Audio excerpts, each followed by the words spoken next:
Alice was beginning to get very tired of sitting by her sister on the bank and of having nothing to do.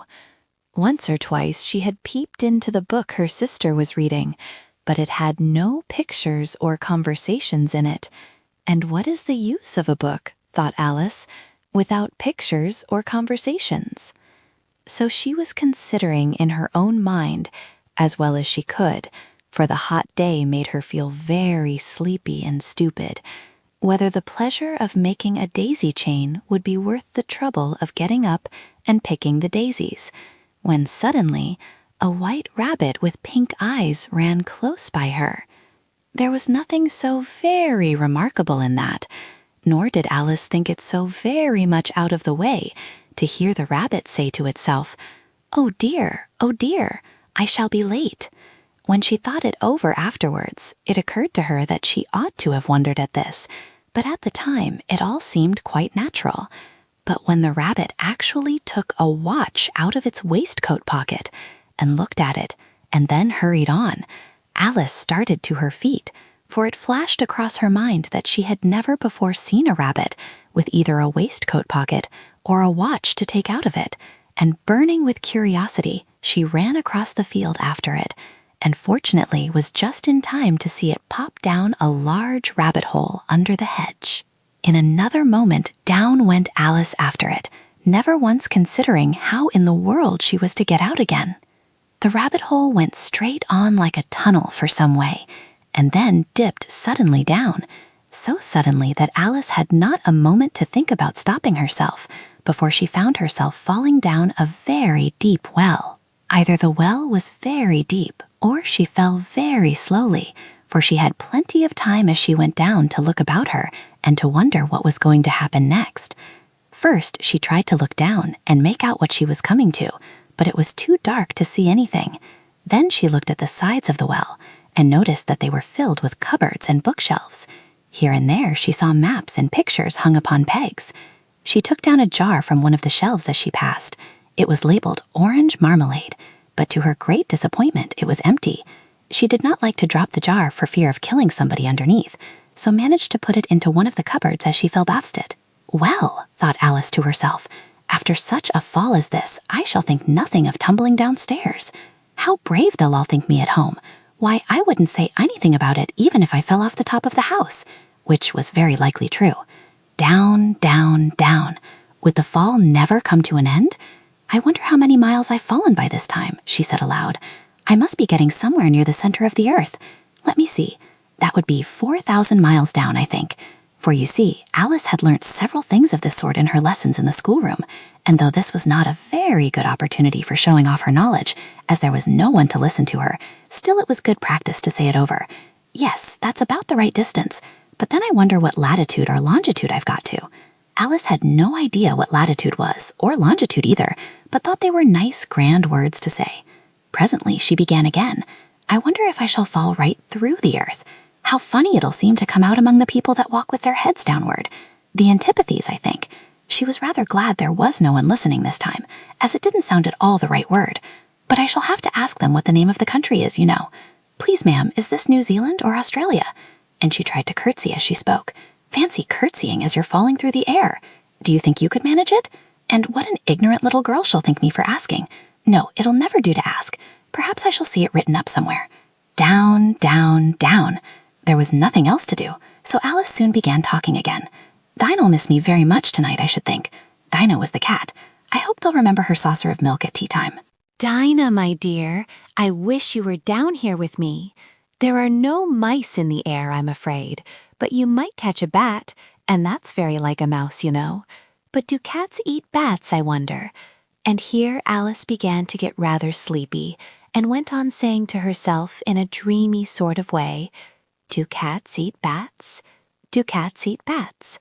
And sometimes, do bats eat cats? For you see, as she couldn't answer either question, it didn't much matter which way she put it.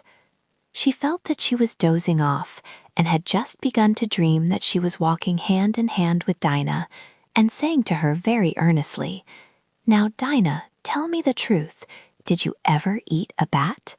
When suddenly, thump, thump, down she came upon a heap of sticks and dry leaves, and the fall was over. Alice was not a bit hurt, and she jumped up onto her feet in a moment. She looked up, but it was all dark overhead. Before her was another long passage, and the White Rabbit was still in sight, hurrying down it. There was not a moment to lost. Away went Alice like the wind, and was just in time to hear it say as it turned a corner, "Oh, my ears and whiskers, how late it's getting." She was close behind it when she turned the corner, but the rabbit was no longer to be seen. She found herself in a long, low hall, which was lit up by a row of lamps hanging from the roof. There were doors all round the hall, but they were all locked, and when Alice had been all the way down one side and up the other, trying every door, she walked sadly down the middle, wondering how she was ever to get out again. Suddenly, she came upon a little three-legged table, all made of solid glass. There was nothing on it except a tiny golden key, and Alice's first thought was that it might belong to one of the doors of the hall. But alas, either the locks were too large or the key was too small, but at any rate it would not open any of them. However, on the second time round, she came upon a low curtain she had not noticed before, and behind it was a little door about 15 inches high. She tried the little golden key in the lock, and to her great delight it fitted. Alice opened the door and found that it led into a small passage, not much larger than a rat hole. She kneeled down and looked along the passage into the loveliest garden you ever saw. How she longed to get out of that dark hall and wander about among those beds of bright flowers and those cool fountains, but she could not even get her head through the doorway. And even if my head would go through, thought poor Alice, it would be of very little use without my shoulders. Oh, how I wish I could shut up like a telescope. I think I could if I only knew how to begin. For you see, so many out-of-the-way things had happened lately that Alice had begun to think that very few things indeed were really impossible. There seemed to be no use in waiting by the little door, so she went back to the table, half hoping she might find another key on it, or at any rate a book of rules for shutting people up like telescopes. This time she found a little bottle on it, which certainly wasn't here before, said Alice, and round the neck of the bottle was a paper label with the words "Drink Me" beautifully printed on it in large letters. It was all very well to say "Drink me," but the wise little Alice was not going to do that in a hurry. "No, I'll look first," she said, "and see whether it's marked poison or not," for she had read several nice little histories about children who had got burnt and eaten up by wild beasts and other unpleasant things, all because they would not remember the simple rules their friends had taught them, such as that a red-hot poker will burn you if you hold it too long, and that if you cut your finger very deeply with a knife, it usually bleeds. And she had never forgotten that if you drink much from a bottle marked poison, it is almost certain to disagree with you sooner or later. However, this bottle was not marked poison, so Alice ventured to taste it, and finding it very nice, it had in fact a sort of mixed flavor of cherry tart, custard, pineapple, roast turkey, toffee, and hot buttered toast. She very soon finished it off. "What a curious feeling," said Alice.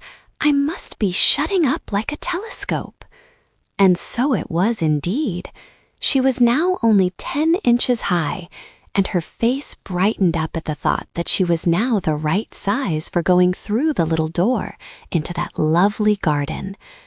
First, however, she waited for a few minutes to see if she was going to shrink any further. She felt a little nervous about this, for it might end, you know, said Alice to herself, in my going out altogether, like a candle. I wonder what I should be like then. And she tried to fancy what the flame of a candle is like after the candle is blown out, for she could not remember ever having seen such a thing. After a while, finding that nothing more happened, she decided on going into the garden at once. But alas for poor Alice! When she got to the door, she found she had forgotten the little golden key, and when she went back to the table for it, she found she could not possibly reach it. She could see it quite plainly through the glass, and she tried her best to climb up one of the legs of the table, but it was too slippery, and when she had tired herself out with trying, the poor little thing sat down and cried. "Come, there's no use in crying like that," said Alice to herself, rather sharply. "I advise you to leave off this minute." She generally gave herself very good advice, though she very seldom followed it, and sometimes she scolded herself so severely as to bring tears into her eyes, and once she remembered trying to box her own ears for having cheated herself in a game of croquet she was playing against herself, for this curious child was very fond of pretending to be two people. But it's no use now, thought poor Alice, to pretend to be two people. Why, there's hardly enough of me left to make one respectable person. Soon her eye fell on a little glass box that was lying under the table. She opened it and found in it a very small cake, on which the words, "Eat me," were beautifully marked in currants. "Well, I'll eat it," said Alice, "and if it makes me grow larger, I can reach the key, and if it makes me grow smaller, I can creep under the door. So either way I'll get into the garden, and I don't care which happens." She ate a little bit and said anxiously to herself, "Which way? Which way?" holding her hand on the top of her head to feel which way it was growing, and she was quite surprised to find that she remained the same size. To be sure, this generally happens when one eats cake, but Alice had got so much into the way of expecting nothing but out-of-the-way things to happen that it seemed quite dull and stupid for life to go on in the common way. So she set to work and very soon finished off the cake.